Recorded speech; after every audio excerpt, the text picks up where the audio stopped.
Assalamualaikum warahmatullahi wabarakatuh. Kami dari kelompok 4 akan membahas tentang teori belajar konstruktivisme. Saya Muhammad Fatkul Gufron akan membahas tentang pengertian teori belajar konstruktivisme dan tokoh-tokoh teori belajar konstruktivisme. Yang pertama, pengertian teori belajar konstruktivisme. Konstruktivisme berasal dari dua kata, yaitu struktif dan isme. Struktif yang berarti membina, memperbaiki, dan membangun, sedangkan isme yang berarti pengertian atau aliran. Nah, konstruktivisme adalah filsafat pengetahuan yang menekankan bahwa pengetahuan adalah hasil konstruksi manusia sendiri. Pendapat konstruktivis pembelajaran memberitahu anak-anak dengan menggunakan strategi yang sesuai dalam kegiatan pembelajaran guna mengarahkan siswa ke tingkat pengetahuan yang lebih tinggi. Dapat melihat bahwa pengertian teori belajar konstruktivisme adalah cara untuk menyegarkan siswa dengan menyediakan ruang sebanyak mungkin untuk memahami. Mereka belajar dengan menerapkan konsep yang mereka ketahui, kemudian mempraktekannya dalam kehidupan sehari-hari. Tokoh teori belajar konstruktivisme. Yang pertama ada nama Giambattista Vico. Giambattista Vico lahir 23 Juni 1668 di Napoli di negara Italia. Ia merupakan seorang epistemologi dari Italia. Dia merupakan cikal bakal lahirnya teori belajar konstruktivisme ini. Giambattista Vico sendiri merupakan seorang filsuf abad ke-18. Giambattista Vico menerbitkan sebuah buku tentang pembangunan pengetahuan pada tahun 1710. Konsep Vico terutama berkaitan dengan hubungan antara asal-usul kebenaran, pengetahuan, bahasa, dan keinginan pikiran manusia buat pengetahuan. Melalui tulisan Vico ini, lahirlah sebuah teori belajar konstruktivisme. Yang kedua, Jerome Bruner. Jerome Bruner lahir pada 1 Oktober 1915 di New York, Amerika. Pembentukan pengetahuan yang lebih fokus daripada pembekalan pelestarian pengetahuan sebagai epistemologi perolehan pengetahuan. Artinya seorang konstruktivis, teori belajar konstruktivisme Jerome Bruner setidaknya ada 4 hal. Yang pertama, individu belajar dan mengembangkan pikirannya hanya ketika dia gunakan hatinya. Kedua, dengan melakukan proses kognitif. Dalam penemuan, siswa akan memperoleh rasa intelektual dan kepuasan. Ini adalah hadiah penting. Dan yang ketiga, mempelajari teknik pengetahuan itu berarti Anda memiliki kesempatan untuk membuat penemuan. Dan yang terakhir ataupun keempat, dengan membuat penemuan itu meningkatkan referensi memori. Tokoh yang ketiga, Ernst von Glasfeld. Glasfeld lahir pada 8 Maret 1917 di Munchen di negara Jerman. Pandangan konstruktivisme menurut Glasfeld adalah apa yang kita buat dengan hati kita sendiri. Oleh karena itu, ada beberapa paradoks. Prinsip utama mengusulkan definisi konstruktivisme tanpa adanya kebenaran eksternal atau pengetahuan di luar pengetahuan itu sendiri. Yang keempat, Jean Piaget. Jean Piaget lahir pada 9 Agustus 1896 di Neuchâtel, Swiss.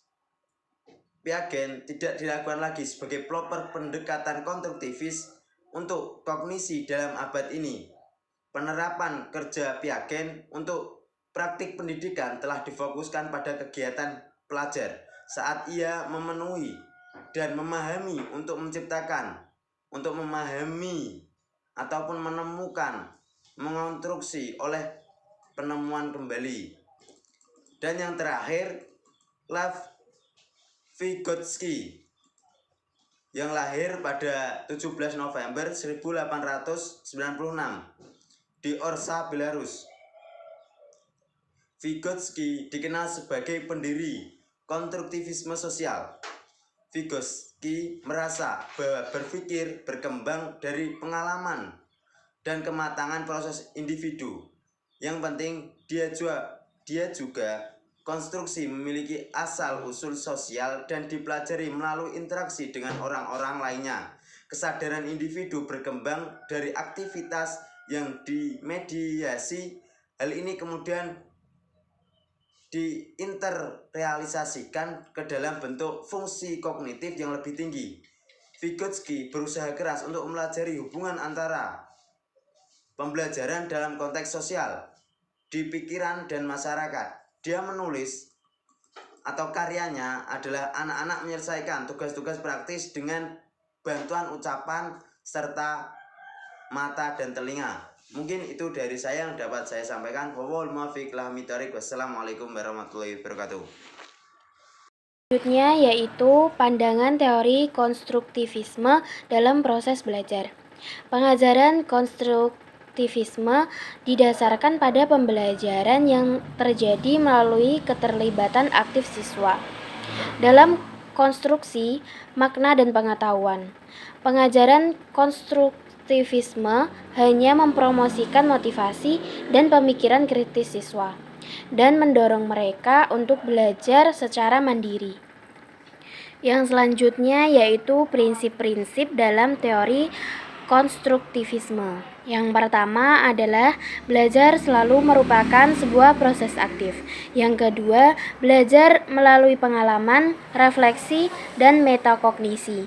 Yang ketiga adalah belajar adalah sebagai pencarian makna. Yang keempat adalah konstruksi pengetahuan bukan sesuatu yang bersifat individual semata-mata. Yang kelima adalah pembelajar atau peserta didik secara individual dan kolektif mengkonstruksi pengetahuan yang didapat. Yang keenam adalah belajar selalu dikonseptualisasikan. Yang ketujuh adalah belajar secara betul-betul mendalam, berarti mengkonstruksikan pengetahuan secara menyeluruh.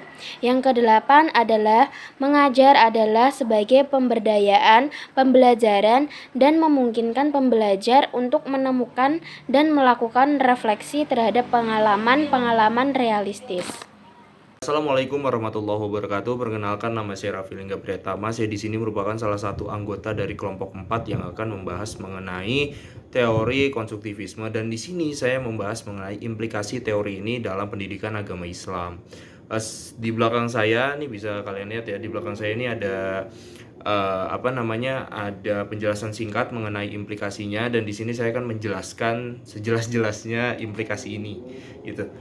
Jadi sebagaimana yang sudah diketahui bahwasanya teori konstruktivisme ini adalah merupakan teori yang lebih memprioritaskan sebuah proses gitu. Karena kan sebagaimana yang sudah dijelaskan tadi oleh teman-teman saya, konstruk gitu, membangun. Jadi sangat-sangat dijunjung lah prosesnya gitu. Karena kan siswa itu atau peserta didik itu dituntut untuk membangun atau mengkonstruk pengetahuannya dan pengalamannya gitu, agar nantinya dari pengalaman dan pengetahuannya tersebut dapat diimplementasikan atau dapat dipraktekkan di dalam kehidupan nyatanya gitu loh, dalam kehidupan sehari-harinya gitu. Dan jika ditanya mengenai implikasinya gitu, sebetulnya teori ini tuh sangat-sangat masuk gitu, maksudnya sesuai gitu dengan pendidikan agama Islam, yang dimana Islam sendiri pun menjelaskan.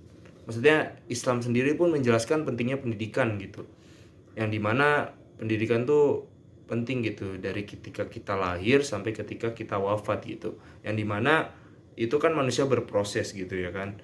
Dari proses itu manusia bisa mendapatkan pengalaman, bisa mendapatkan pengetahuan, yang dimana kan dari situ aja sesuai gitu konsepnya, secara konsep dasarnya pun sesuai. Dan dari sini lebih jelasnya yaitu sebagaimana yang dijelaskan oleh Al-Attas, bahwasannya dia menjelaskan konsep ini terbagi menjadi dua, yaitu al-ilm dan ilm.